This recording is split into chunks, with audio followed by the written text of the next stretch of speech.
Naaresto at nadetine ang ilang mga Pilipino sa Qatar kahapon, March 28, matapos magsagawa ng umano'y hindi otorisadong political protest. Magandang araw sa inyo at syempre magandang araw sa lahat ng manonood ng video to. Magandang araw sa inyo. Ayan. So siguro nabalitaan nyo na to kahapon nangyari. March 28, syempre birthday ng ating dating Pangulong Rodrigo Roa Duterte. Happy birthday.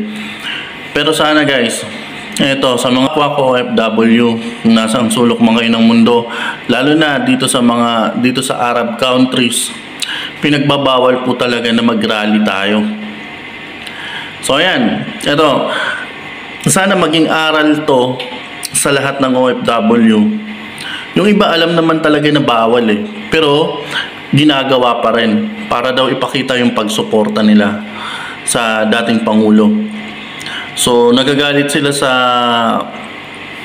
Pilipinas, sa gobyerno ng Pilipinas kasi nga pinakulong si dating Pangulong Duterte.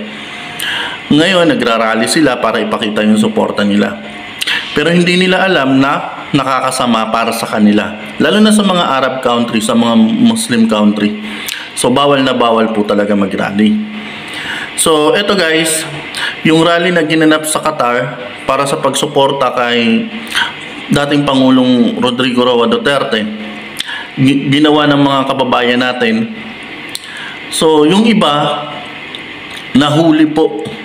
So sa balita ng GMA, 17 katao yung nahuli ng pulis at ngayon kasalukuyang nakadetain sa Doha, Qatar. Tapos sa iba naman, marami yung nahuli.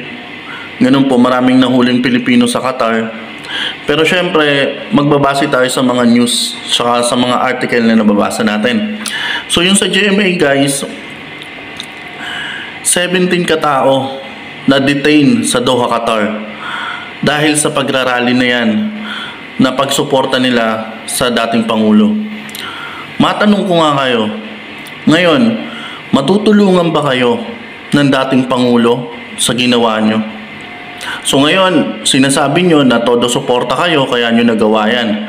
So ang marong problema ngayon yan guys, yung mga pamilya nyo na nasa Pilipinas. Siyempre, kayong mga OFW na nahuli.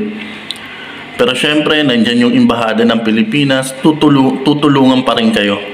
Kasi Pilipino pa rin kayo at obligasyon ng gobyerno ng Pilipinas na tulungan ang bawat Pilipino kahit nasa ang sulok man ng mundo. Ganun po yun.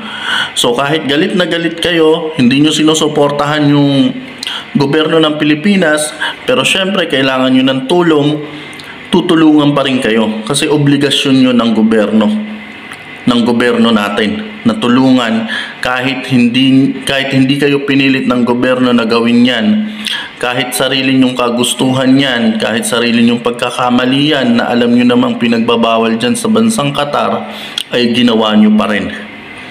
Diba? Walang magagawa yung gobyerno dyan kundi tulungan kayo. Ganun yun. So ngayon,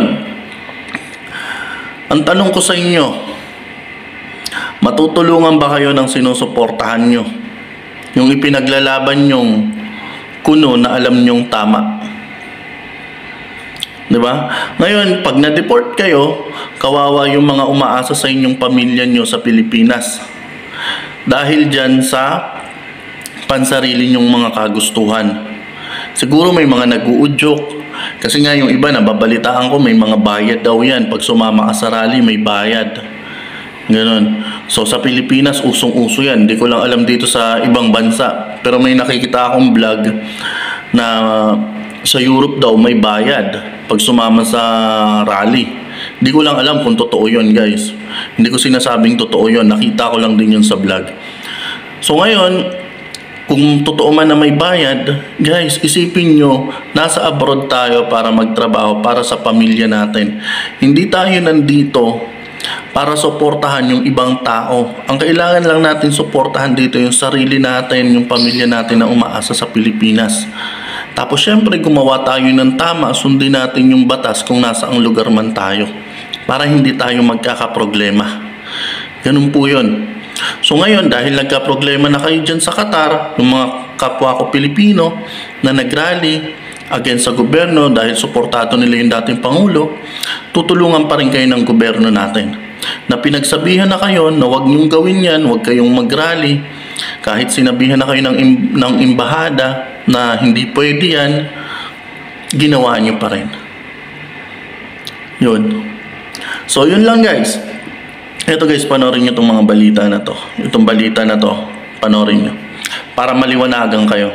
Naaresto at nadetine ang ilang mga Pilipino sa Qatar kahapon, March 28, matapos magsagawa ng umano'y hindi otorisadong political protest.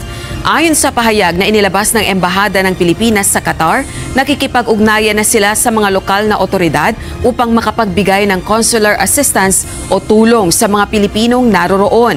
Mariin namang nagpaalaala ang Embahada sa lahat ng Pilipino na nasa Qatar na tumalima sa mga alituntunin at patakaran sa naturang bansa pagdating sa pagdadaos ng mga pagpupulong at kilos protesta na may kinalaman sa politika.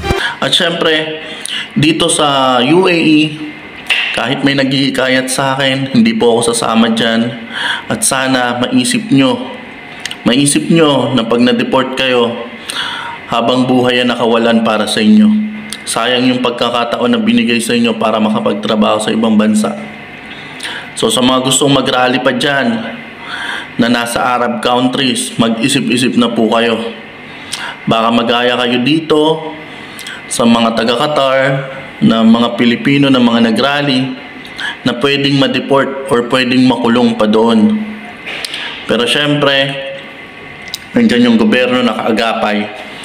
At alam ko, sisisihin na naman ng ibang kababayan natin yung gobyerno ng Pilipinas dahil sa nangyaring yan.